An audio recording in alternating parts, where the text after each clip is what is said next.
Again, Do you want that to everybody, Jason, or just to you, or doesn't it matter? you could do it either way. You can send it to me privately, or you can put it in the chat for everybody. It's really your comfort level. Yep, I'll take it either way.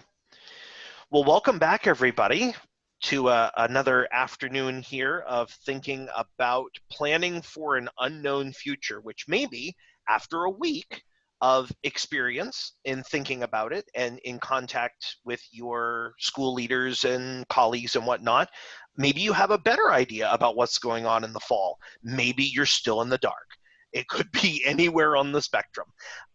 But I want to thank Rob again for sharing his template and his thoughts at last week's meeting, because I think it served as a really great catalyst to get everyone sort of pointed in the right direction about trying to make some plans for what may or may not be coming down the pike. And my homework to you for this week was to really give it some thought and consideration about where you might start your planning. And if you tried to get traction on that this week and you just weren't able to, then that's what we're here for, right? That's what this network is for, is to help you start getting your head wrapped around this a little bit more. So I'm going to open it up to the floor of anybody that did any thinking on this, any creation of anything. Everyone should have screen share capability. So if you have something that you've created that you want to share with the group and get some feedback on it, I'm happy to have you do that. If you want to drop it as a link in the chat box for people to take a look at, you can do it that way too. But again, we're not a humongous group today, so I think we can probably open up the floor and just have some dialogue over what people are thinking about, what they've been doing in the last week in terms of thinking about the future. Anybody want to jump in and start? I'm going to hop in. Rick wasn't here. Can he have an extension? So we'll do a quick synopsis of last week. Grades mean nothing, anyways. Yes. Geez, Rick, come on. Rick, I noticed that you didn't reach out to me to ask what the assignment was, so I think that really onus is on you. So he's going to type to me. Yeah. I will first of all share the welcome to everyone. And there were actually, I see some other faces who weren't here last week either. So the brief summary of last week, I came up with a document, and that's one that I sent you in the link in the chat box if you want to open that up in a separate window, as a spreadsheet that I came up with to sort of think about what next fall might look like if we are asynchronous, especially as it pertains to ensembles. And we know that there's going to be severe challenges to how we can instruct and what we can ask students to do and how we can support them. And the preface to this document is that instead of being band directors and choral directors, we're music teachers. And so as music educators, what can we provide our students that is meaningful and manageable and brings them forward in our art? So Bronwyn, if you look just a little higher in the chat, there's the link right there for you. Now, I'm actually going to screen share for a moment and just give you a general layout. And before I do, I want to emphasize something, that our conversation here today, I'm using this document as a departure point for conversation. We can talk about the document. My hope is you'll find benefit in the document organizationally. If you go to the, well, I'll show you right now. If you look at the document as a whole, you will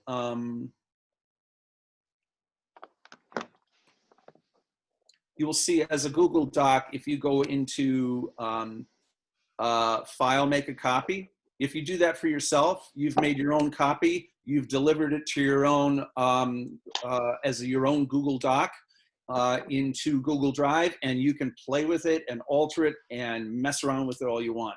This particular document that we're looking at right now is the one that you have linked to, and you can see all of you are looking at. There are comment priorities for you, so you are allowed to comment at any time. Very quickly, in coming up with this, what we're looking at, and again, just to drive discussion, is I decided what are the primary components that we can talk about with regard to, we know we can deliver this to our students. And I broke it down into pedagogy, performance literacy, theory, literature critique, performance critique, musical insight, and finally composition. The headers, you can self-read for yourself what those each mean, but I figured just conceptually, those are strands that we know are independent of each other, that we can go down that road of instruction. If you scroll down, we have the assessment indicators, the lessons to support learning. And what I've added since last week, on the left are my 3 performance ensembles, my asynchronous chorus performance track, asynchronous chorus non-performance track. These are the chorus students who may have signed up for chorus but have not sung in a formal choir before. They may not possess singing skills. They may not even be able to read music. What am I going to do with those students who I feel are not going to be able to perform in their environment, whatever that might mean? And then the third column here is asynchronous honors choirs. I have a treble choir and a chamber singers, and I would have fundamentally the same curriculum for them. So organizationally, that's what we're looking at. What I did was, in coming up with my coursework for asynchronous chorus, these are the columns I decided I could go after. These are the columns I said I wouldn't. And for this class, these are the columns I felt I'm not going to go after, but these are the columns I can. So just organizationally, it's a way to go down there. I'm going to ask Jen Etter to hop in for a second too before you begin more formal discussion on this, because she and I had a conversation after last week, and she's doing a model that's actually very similar, so we can do alignment grades 5 through 12, as Jen is the York Middle School director. Jen, you did not know I was going to ask you to speak, but do you mind talking about your thoughts around this and maybe even doing a screen share of what you came up with? And then obviously we can dive into dialogue. This is just Yeah, not at all, Rob. I'm having trouble with my computer right now, so I'm on my phone. Do you want me to share it? Yeah, if you don't mind, that would be awesome. Let me find it while you're filling him in. And do you Okay. mind sharing that link as well? Yes. I will send, is it all right with you, Jen, if I share that link?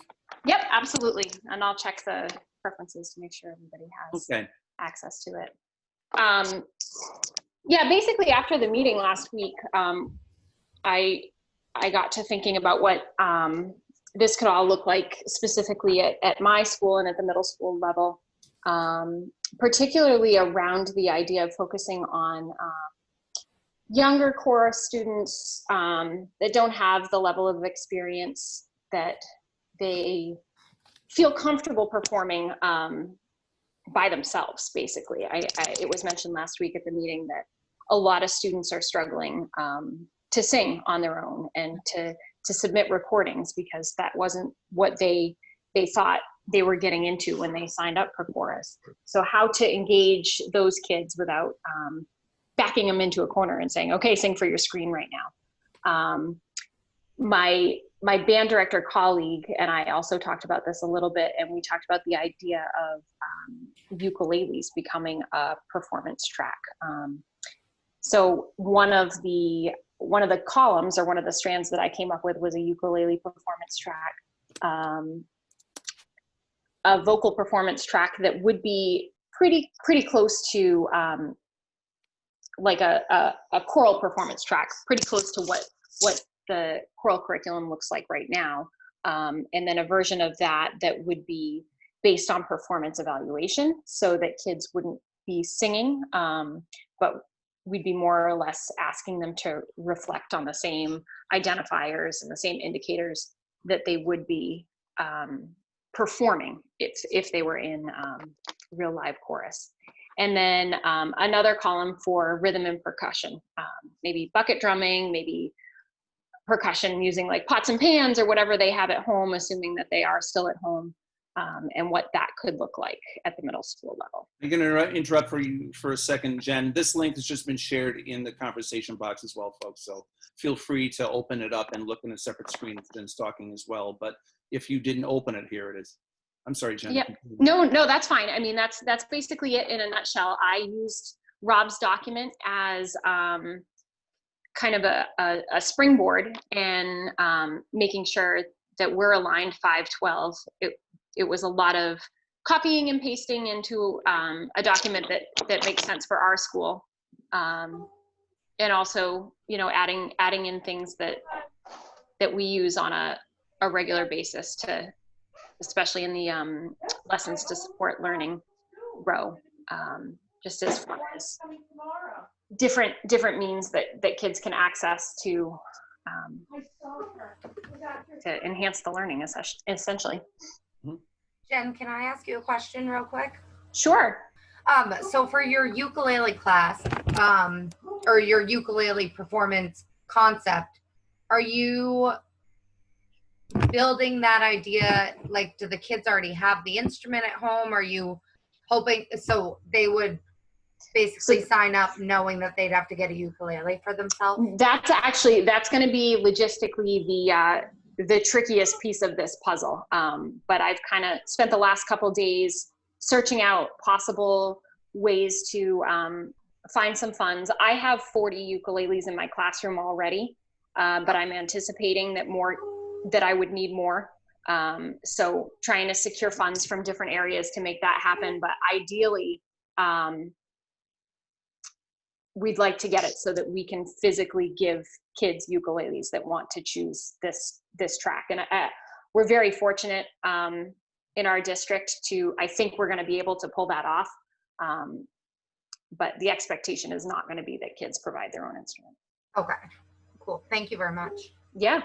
Yeah, I definitely think that is a big issue that a lot of us music teachers face, or instrumentalists, is getting instruments to students, guitars, or especially with that's the thing that I face with Little Kids Rock or Maine Kids Rock this year is I can have them watch some videos and learn about the bass and do some research, but it's really not as meaningful if they don't have the instruments there playing along and doing some of those. So I think that's one of the biggest challenges I know that I'm faced with my fifth graders.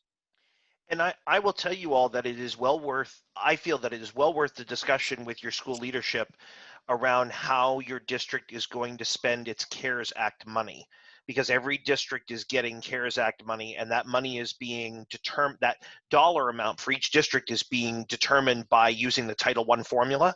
So the CARES Act money is not being governed by Title I rules, but it's just they're using the Title I formula to determine what each district is going to get. CARES Act money is intended to reimburse districts for costs that are related to this pandemic situation that we're in. You know, as music educators and arts educators, if you think about your visual arts colleagues as well, we're in a very unique situation because we have a lot of dependence on instruments and other supplies and materials. It's not to say that your district administrator is going to have this, you know, epiphany and say, oh, you need, 17 electric guitars to send home. Okay, well, let's just do it and make it happen.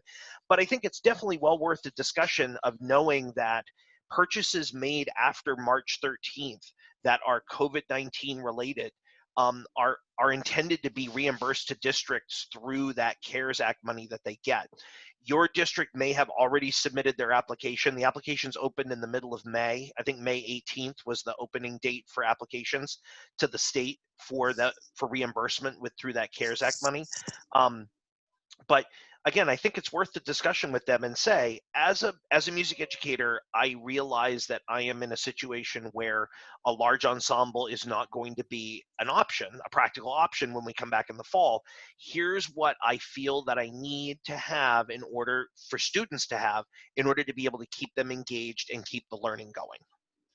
And if that takes the form of ukuleles or rhythm sticks or guitars or whatever form it takes, I think it's definitely well worth the discussion with your building leadership about that. Smart music, for instance, could fall into that category too. Absolutely. Absolutely. Sight reading factory. Yep. If we determine that these are, student, right. What's the word? Student license. Subscriptions to, web-based platforms or programs or whatnot that are going to augment your learning or that are going to be part of a hybrid model that you're going to be moving to. Absolutely, Rob, you're 100% on board with that. So I would get with your colleagues and I would make a list of the things that you feel that you need in order to make this happen. And like I said, it's definitely worth the discussion. I think you have a very strong rationale. And the early bird is going to get the worm too. So, I mean, if this is exactly. not that you know, thinking about next fall right now in some ways is overwhelming, even though all of us are on here doing this. It's still like, okay, I think I can handle this conversation for maybe 55 minutes. But the degree to which we got our ducks in a row, thinking about in a broad sense, what do we need? Put it out there now to an administrator before school and saying, I need this. There is funds, here it is. How much of it can I get for this? And just start the dialogue now. Angela, I interrupted you. You need to unmute yourself. Angela, you're muted. You're muted. There we go. Sorry. That's okay. I'm new to this group, but I see some familiar faces here. I've taught a long time in the state. Good to see some of you. We actually did that, all the music teachers in RSU 13. When this whole thing started, we started having Zoom weekly meetings, which we weren't used to doing. And we felt that way, that we needed to band together. And one of the things that, you know, we were looking at, because this has all been a big experiment, but the platforms we were looking at, you know, was we've all set up Google Classrooms, which I personally did not have for band. And I've got that set up. We were been Zooming, and also we were looking at smart music. We felt like that, we haven't used it in the past, but we felt that that would be so valuable in teaching band. But what we've run into is we're in a budget situation where our towns, so we put it forth to our administrators, and we all have been talking to our principals. We have, you know, 90% of our kids get free and reduced lunch. So we're not a rich district in RSU 13. And they want to go to the taxpayers with a 0% increase because of all that's going on. And so we've been told, we'll find out soon. The budget is coming out, but we've been told we could be faced with deep, you know, staff cuts, program cuts. So I don't know how they're going to spend this COVID money. It's good to know that that's there, and I will bring that up. Do the schools know how much they'll be getting back, and when will they find that out? Do we know? Yeah, again, it's based on, so the application window is open right now. That opened in the middle of May, and it's the amount of money that districts are getting is based on the Title I formula. So how the state calculates Title I money is how they're going to cut. Like, when they find out, like, will they not find out till August? That's one of the concerns I have. They're doing the budget now based on knowing how much money they're going to get back. I don't know for certain, Angela, but it's my understanding that the team at the DOE in Augusta is turning applications around as quickly as possible. Okay. They understand that districts have been incurring costs since March 13th, and that they need to have reimbursement in order to be able to reconcile their books from this fiscal year as they close out at the end of June for a lot of districts, right? So they understand that time is of the essence for that. So they are doing a pretty good job of turning applications around as they come in. They're reaching out to districts and saying to some district leaders that are putting all of that money, requesting all reimbursement for technology. They're reaching out to them and saying, well, do you have any other needs that maybe we could help you balance this out a little bit more? Because they're understanding that for district leaders to, I mean, it is their prerogative to decide where this money is going to go, but for them to put it all into one column or another, you know, the state is trying to help everybody balance that out a little bit so that programs like arts programs, phys ed, health, they have access to some of this as well, and they're helping district leaders kind of think about, you know, have you thought about your phys ed program in the fall and what students are going to maybe need to be able to do something if they can't be in a gymnasium together, or they can't be in confined space together. So the answer, Angela, is sooner rather than later, but I don't really know when. So we have tried what you're saying, Rob, because we knew we'd have to do that, and what we're getting back right now is we'll have to wait and see. Yep. I think as long as we're getting it on the table, I think my fear is if we wait until August, you know, it's going to set us that much further back as far as our chances. So no, I hear you. I think, you know, we're in different but similar boats, you know. And one of the things that, you know, I was hoping we would talk about a little bit today is, assuming we have access to nothing more than what's at our fingertips now, what does the fall look like? Knowing that if we can enhance it or actually add some girth to our curriculum with, you know, having enough ukuleles for every student, Jen, you and I talked about how instead of like our chorus class and ukulele class and general music, one way we can approach this is everything in the fall is general music. And as we're able to, we can slice that up perhaps into a performance-based general music course that has some performance, whatever that looks like.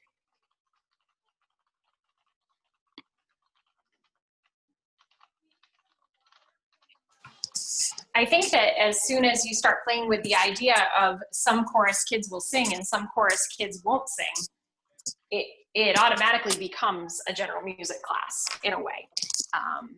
Because, you know, in essence, that is what chorus is. So you take that component away and that's what it becomes. And I kind of struggled with that a little bit in the beginning because I teach both. I teach chorus and general music classes. And, you know, I was thinking to myself, okay, I'm going to take my chorus kids and I'm going to ask them who wants to sing and who doesn't want to sing. Doesn't that, in essence, mean that I am asking half of my kids if they want to be in general music instead? And that's tough to swallow for somebody that teaches an ensemble. That's like the idea of losing a portion, probably a significant portion of your ensemble because they're not comfortable with it, is a little bit, it's really scary, really scary. So I think approaching it, what's helped me is approaching it from the angle of the mindset that chorus might not be able to happen next year. Like that, it's flat out, you're not asking the kids to drop the class. It's just, you know, given the circumstances, we might physically not be able to do that. So if we can't do chorus, what else can we do? And framing it that way versus asking your kids, okay, who wants to be in chorus and who wants to be in general music? Go ahead, anyone, Diane, your hand went up. Anyone, feel free to unmute yourself and just go ahead. As I'm listening to Jen, I totally get your point. I'm wondering if anybody's gone the back end route and had, you know, meetings with their students and asked, because this is what my plan is for next week, is if we are in this setting, what would you want to see? Because I get it. Like, you know, I mean, I can show every video to my chorus kids, but they didn't sign up for that. And I teach contemporary music and all of that. And it's like, I'm wondering if anybody's backdoored it and asked the kids, you know, if this has to be like this, God help us, what would you like to see? Ready?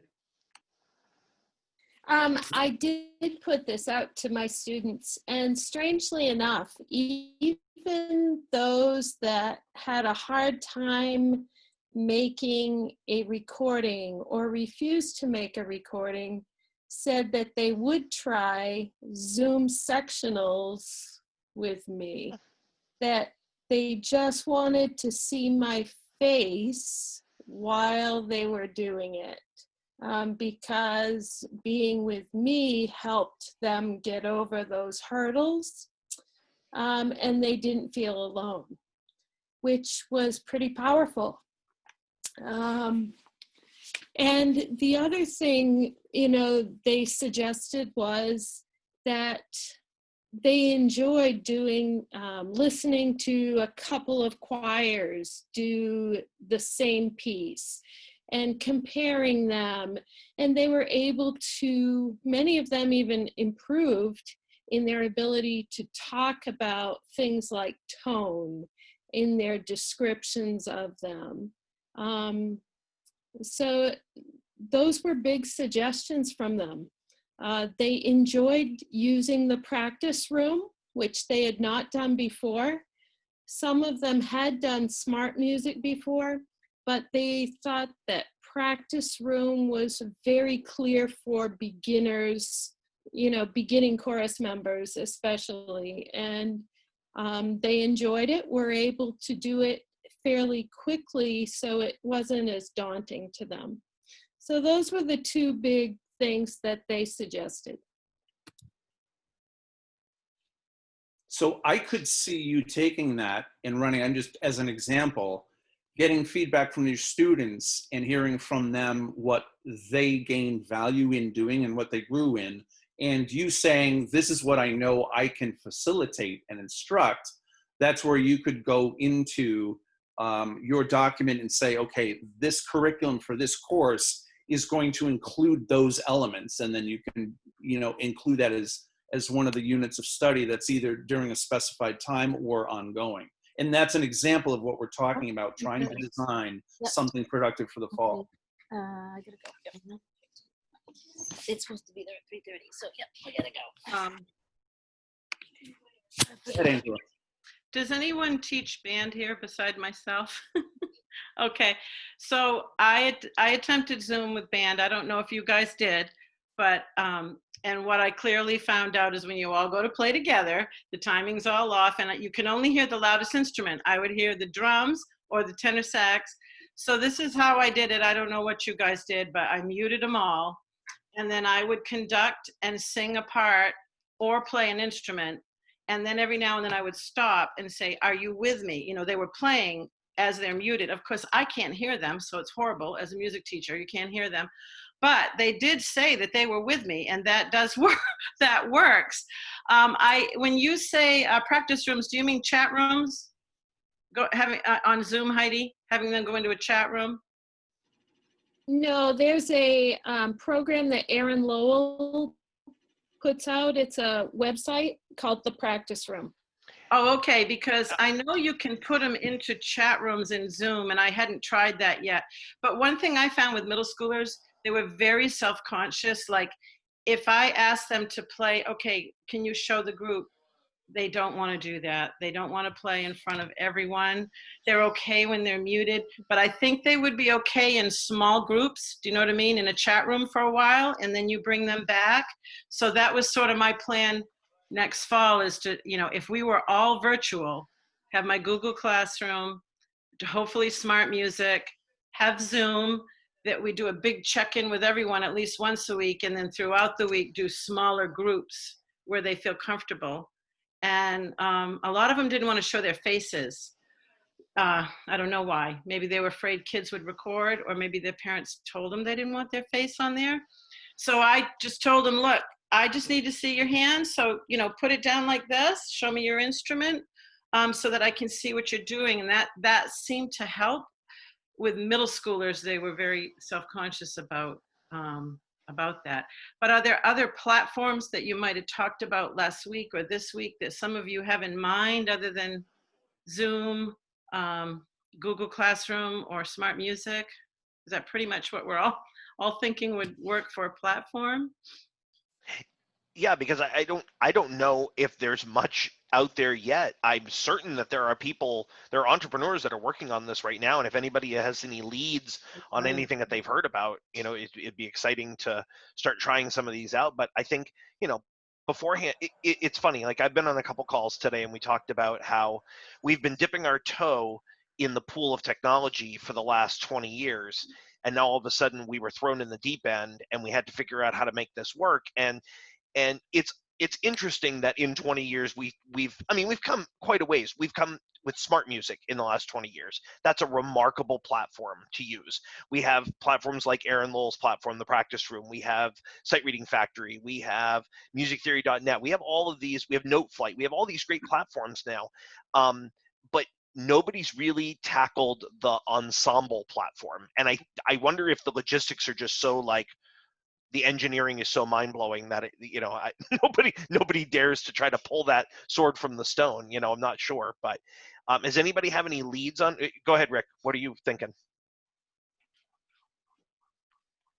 I guess all I was thinking, I don't have any leads, but up until second week of March, all these platforms were meant to enhance what we do. Mm-hmm. Because what we do is it's live human interaction, and all of a sudden everything that was meant to enhance has now become the focus of what we do. I know. Mm-hmm. And that's an absolute fair perspective, Rick, that we now the whole kaleidoscope has shifted so dramatically that now we're expecting programs and platforms that would supplement our work. We're now expecting them to supplant our work, and that's not an easy feat. We're all realizing that, right? Trial and error. And just the mere fact of for some of the kids, because we are such hands-on groups. For some of the kids, the idea of recording is daunting. I actually have 2 brothers in my band, and the younger brother has taken charge of doing all of the recordings and sending in the music. This is mine. This is my brother's. And so I talked to the older brother today, and I said, so is it just that it's easier to have him do it for you? Is it something that I can help you with? And he said, yeah, he's just not technology inclined. And he said, Paul, his little brother's got a handle on it, so he's just doing it for him. And his little brother holds that over him and says, I won't help you if you don't X, Y, or Z. But it's daunting for some of them, the technology and recording themselves in general, whether they can be seen or not. And remember that when they're recording themselves, it's not perhaps just their face or just their fingers, but some of them don't want us to see their surroundings. And I think some of us might be shocked by that surrounding that we aren't privy to. Jennifer, I saw your hand up. If you'd unmute yourself and also introduce yourself. There's probably a lot of people on here who haven't met you before, and your unique circumstance right now. Yeah. Hi, I'm Jennifer Ramsey. I teach in New Hampshire, and I'm in the Exeter school system. I've taught middle school band, orchestra, and general music for the last 20 or so years, but I'm a choral person, and I'm moving up to the high school in the fall, finally getting the dream job of teaching high school chorus in the middle of all this. So it's really exciting. I feel sorry for you.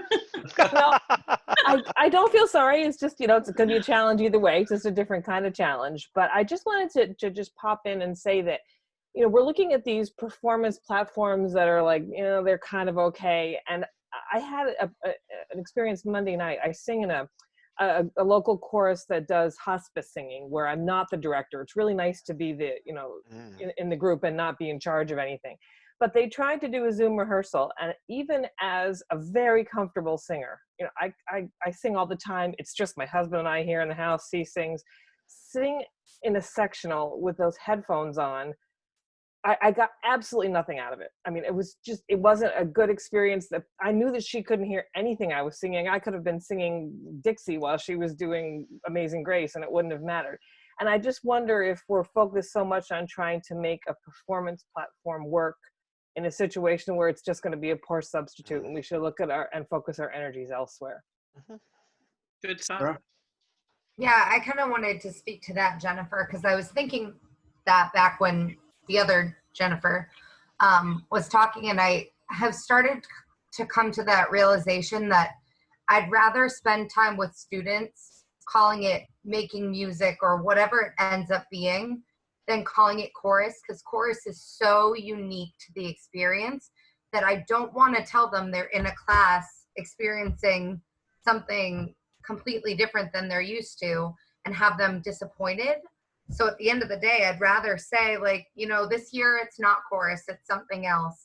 And this is what we'll get out of it. And it's going to make us learn in a different way and be musical in a different way. But I'd rather reserve that, calling it what it is, for when they get to be back in the seats with their peers and be surrounded by that. I also, when looking at the presentation that happened earlier this week, Jason, what was that one? The virtual music ensembles. Yeah. It's a great idea. I'd love to do it. I definitely would like to see more step-by-step processes, which I think is what's happening next time. But the sheer thought process of it is so daunting that they're like, it's 100 hours and plus, and working on these to have this concert or this one piece that students have recorded and all this stuff, and it's beautiful to watch and see the artistry and everything work together. But it's like, I don't know if I have the time, if I have the patience, if I have the willingness of the students, and it's just so much effort to do one song, Well, right. It's like, I was just going to point that out. Like, so in terms of in Michelle Snow's case, she said it was 100 hours for 4 minutes. So if you think about the equity of that, it's kind of, I'm looking at the look on Jennifer's face. It was daunting to all of us to think about that as well. And, I think a lot of that, Josh, is a function of your comfort and ability with the technology, which, a lot of us, let's face it, we are not that's not the bulk of what we do as music educators. It's not about the technology. Again, we understand the technology and we use it to augment and supplement what we're doing and give our kids, access and opportunity to other things. But to suddenly become, videographers and video editors and audio editors and audio engineers and all of that, it's not, I don't think it's reasonable to think about that. But yet here we are in a situation where people are just desperate to a certain degree to find something to fill the void. And I think it's definitely a fair point, Jen and others, to say, should we not worry so much about trying to fill the void, because the void is not fillable, and instead go with what Sarah suggested, which is recraft your ensemble class to be musicianship. And then you're coming at it from a variety of different angles, right? Instead of trying to live under this premise that you are a chorus class or a band class, maybe it needs to be something different in the coming future. And that's something that's out of your control. Pam? So one of the things, because I've been thinking about, and we have all heard it, that virtual choir is great. Why don't you do that for us? And I'm not in that boat. I don't have that prowess, but is this perhaps an opportunity for us to reach out to one of those students that's way into tech and maybe not into the music program, that we could say, this is your thing. Can we give you a credit in fine arts if you just do this piece of it for us? And it might be a way to include a technically savvy student and bring them into the folds in a capacity where they are comfortable, if perhaps they are not comfortable in the performing arena. And if I could just daisy chain onto that, Pam, if you want to go down that road and you want to sell that to a school administrator or a curriculum leader that you have in your district, and they're going to say, well, how are you going to know whether they're actually accomplishing anything or not? There are media arts standards out there. Look at the National Core Arts Standards, right?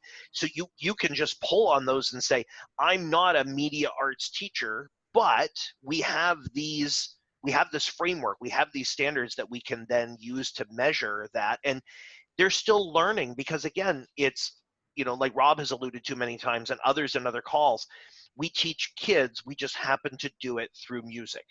So if we're able to engage students in doing some of this work, that, I think that's a plus. I think there's a win in that. It looks different than normal, but it's a win. Go ahead, Angela. Some of those kids ran circles around me. I know they would. Right. Yeah. I think that's a great idea, and you just made me a light bulb go off for me. Is we actually have a tech person in our middle school that she's teaching tech classes in rotation with some of the other allied arts. And that could be something that the class, that tech class of kids who are 8th graders, could do for us. So I think that's a good thought. At least somebody is going to grab hold of that and they're going to find their niche. Well, and what would happen if you're a band director, for instance, and you come up with a very simple minute-long quartet or an octet or whatever it might be, and they submit their videos to one of those students in that class, and instead of trying to put 100 hours into 4 minutes of music, you have 10 kids putting 10 hours into 10 different pieces of music, and then you're actually involving them in a really creative way, and the students then get the same result. It might not be in a full band, but at least they're hearing themselves in a composition. It's an interesting idea in ownership for all of the people involved. And do you know the software that is the best to use for editing for that sort of thing? Video or audio? Either. Like, obviously someone has to use, we're talking about that we would send their videos and then they're going to be doing editing, right? So what are they using? What I'm going to say, just to conserve time here, is that, and you might already be familiar with this, but Facebook has several different outstanding groups. And of course the exact name escapes me, but there's a lot of them. So yeah, I mean, online learning for music teachers, Google Classroom for music teachers, and dozens of people have asked these exact same questions with wonderful, I mean, dozens of answers underneath. So that would be a great resource for going there. I'm on the Google and Zoom thing. I got it down. Yeah, yeah, and I need to know the editing. yeah, if there's if you go in and experiment, find any of those that might work for you. I know that a lot of people, Angela, have used Soundtrap for an audio if they're going to put audio together, because Soundtrap will help sync up the recordings for you. So as you input the audio files, you can sync them up. Rick, you had your hand raised. Did you want to offer a little bit of input on that? Well, all I wanted to say was that, you know, when this all started, I keep referring back to the middle of March. I was one of those people that technology and I just didn't get along, and I avoided it as much as I could, and said I would never do the virtual choir, but I did, and I will tell you, the biggest hurdle with doing a virtual choir is getting over that hurdle of the fear of doing a virtual choir. And I'm actually looking at next year that I want to teach my kids how to do it, so they have their own quartets on their own, because it's not that difficult. It's kind of fun. I've been using iMovie, because iMovie you can do both the audio and the video together. And we all have iMovie, right? On our and that's why that's exactly why I used it. You know, it is time consuming, but so is preparing a piece. And when I look at the amount of rehearsal time I put in, it's really, you know, so. I actually did the exact same thing. I did a virtual choir with my chamber singers and my treble choir. And I didn't put it out there for the public because I didn't have permission for my kids to do the faces. So I'm like, this is just our fun thing. But what I found out was I could only max out at like 15, 16 kids from a manageable component from my end. But within that platform, we were able to make it happen. I could envision the idea of doing something with smaller groups next year that is completely manageable, can be done exclusively on iMovie. You can edit the audio in GarageBand if you want to, and all that stuff, but it's manageable. And again, I'm just directing to those online groups that can give us all the good guidelines of how to make that happen. As well as Jason, you said next Tuesday, is it? There's another follow-up meeting? Well, that's where I'm still working, Josh, on the particulars of getting that scheduled, but I will tell you about an upcoming session about online music education and a thinker that I'm bringing in from that lives out in the West, and she's a pioneer in online music education thinking. She's been doing this for the last decade, and she's going to come and do an hour with us, but I'll square that away in a minute. But Bronwyn, you had an experience with doing a virtual ensemble. Did you want to speak to that a little bit, or? Yeah, so this is high school, granted, and we did our first virtual chorus project the end of March. We took something that we had been rehearsing, you know, when we could still be together in person, and I made a backing track for them, just something like simple and dirty in Sibelius. I just put their part in and was like, you know, did like a plug your headphones in here, start recording there, all that kind of stuff. And like, it was really, I mean, it was kind of transformative. It's the first time I've ever had my kids record themselves and share it with me. And like, I was stunned. Things that in rehearsal, when I hear my 60 voice chorus singing together sound perfect from down front, I was like, wait, what are you saying? That's not, it's not, you know, glee, daughter, you know, like things that I didn't hear in rehearsal. Kids are saying like 30% of them are all singing it wrong, but it just sort of blends into this gorgeous, you know, thing. So I was like, okay, so that was the thing where I'm like, all right, well, this is something that I want to add to my regular practice, which is having kids share their personal sound with me, because I get a different perspective than I do in a full live rehearsals. It was really. I'm going to share my screen for a second here. If you look at the performance literacy component here, and this is the component where I know I will be having some of my students sing. I don't see my non-performance track chorus students. Those are basically the freshmen who maybe took general music in middle school. I just can't support their learning, but I can for my honors choirs and my other chorus. And if you look at this strand, this is what I'm assessing. And with her remaining time, I want to make sure I bring this, just talk about this for a moment. When we're talking about with what we have access to, what can we assess kids on? You just hit the nail on the head. By submitting their videos for the virtual choir, look at the things that you can assess. For my virtual choir students, they were not required to send me videos of the final product. Instead, they were required to send me a video of them singing the entire piece on solfeggio numbers. That I assessed. And I assessed their tone and all the good stuff. And then, as an added bonus after the fact, if they chose to and then they had time, they were then also allowed to submit videos for the choir. My only point being that, to your point, when they're individually sending us data and material, which is exactly what they do in all their other classes, it's all individual. No one's taking combined math test. When those other teachers get data, it's individualized. And our ensembles, this allows us to actually do the exact same thing. And if we can articulate in the fall, we not only are still essential to our schools for what we do academically, but here's how. And when we can articulate that, especially in our performance ensembles, not only are we saying, well, gee, we're getting a mulligan on this year, we can say this is where we're putting it on steroids. Well, so then the other piece that I just wanted to share, like, so we just finished our third virtual chorus submission from the kids. And like that first one that we did of the music, like I know those kids, most of them had that first piece nearly memorized because we had been rehearsing it since January.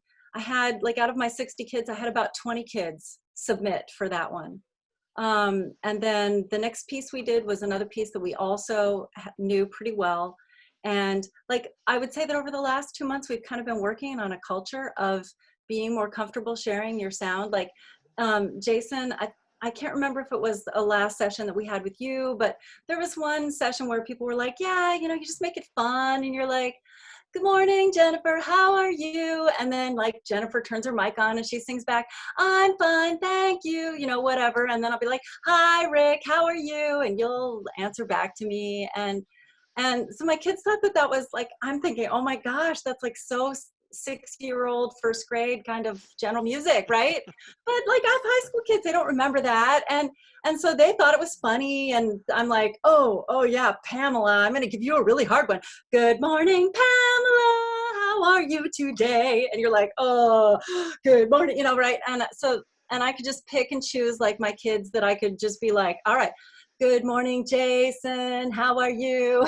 You know, and you're like, good morning, Brodwin, I'm fine, you know, or whatever. I could just pick in your range or pick your skill level and really challenge you or whatever. And everyone was just laughing and it was super fun.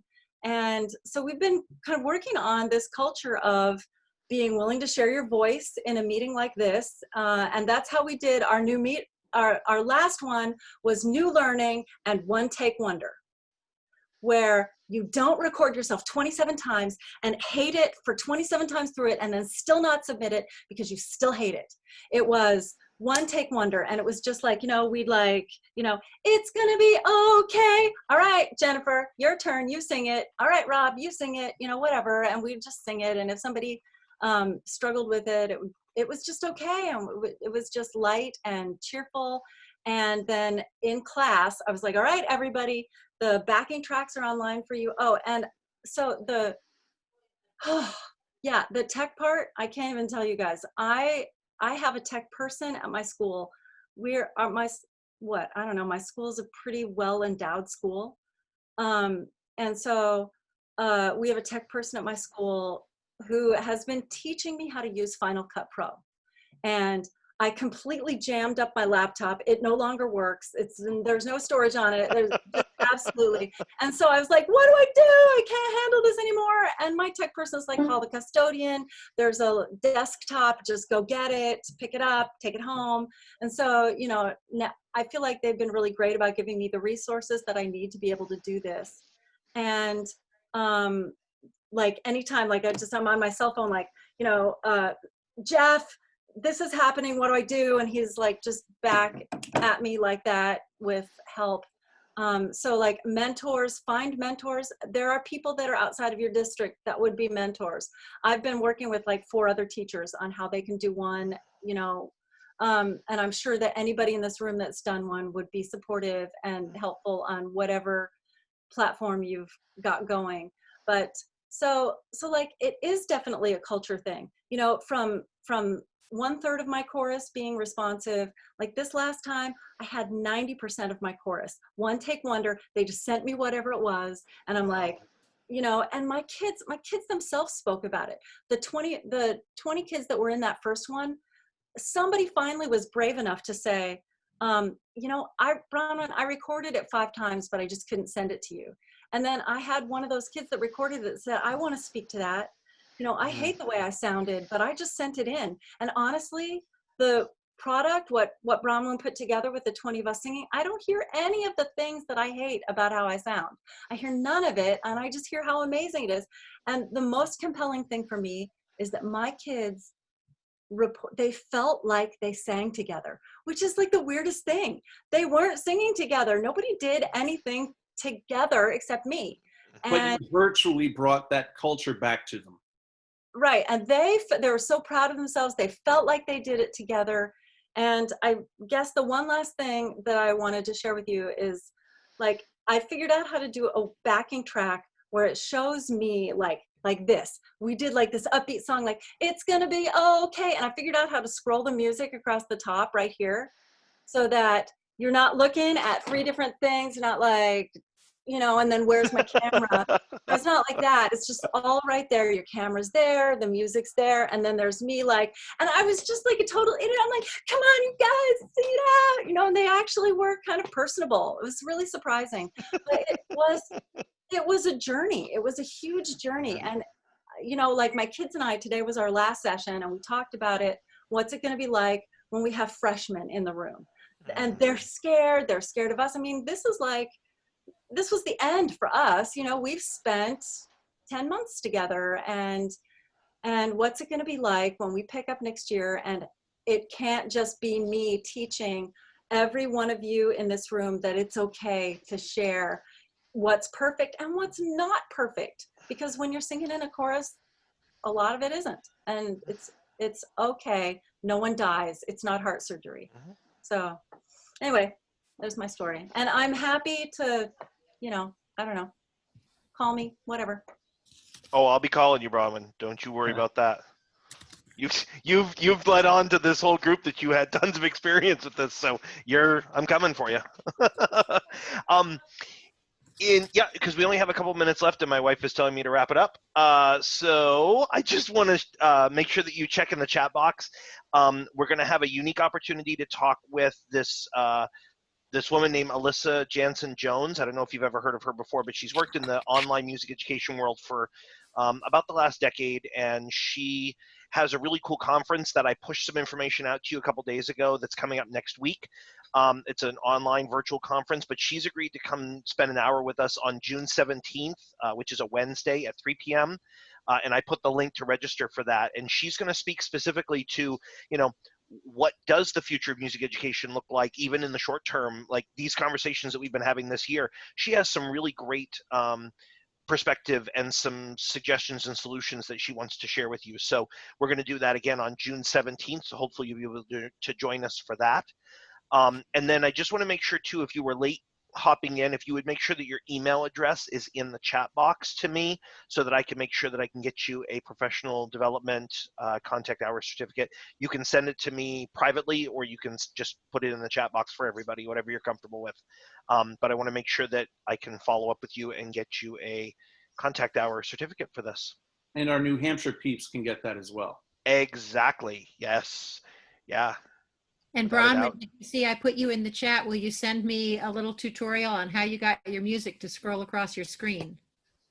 Yeah, email me. We'll do it in a meeting. It's perfect. Crazy. I've learned, I don't know how to make it scroll, but I can get it so that, because you don't have to see yourself perform. You can put your music right in front of you. I know how to do that, but I can't make the music scroll. Jason and Rob, am I correct that this is our final meeting? We don't have one next week, and I'm hoping to be on mountains in the weeks after. Yep. So there, Jason, you actually have a smorgasbord of things, but as far as Yeah. meaningful but manageable, this was probably it.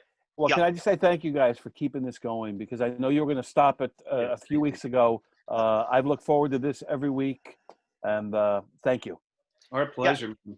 And it's starting next week on Mondays and Wednesdays at 3 o'clock, I believe. I'm doing like a coffee hour, and it's going to be open for all arts educators at all levels. So you're welcome to just drop by and chat and network and catch up and all that stuff. And my wife is showing me that my son's graduation gown is ready to roll. So we're going to start doing graduation stuff now. So I just want to thank you all too for your time and tuning in with us. And I hope that you guys will take advantage of all the things that we have coming in the next couple of weeks for PD.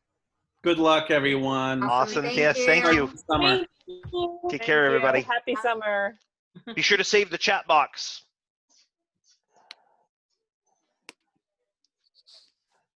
Thanks so much, Jason. You got it, Bronwyn. Good to see you. Good to see you too. Keep smiling, ladies. See you, Pam. Bye.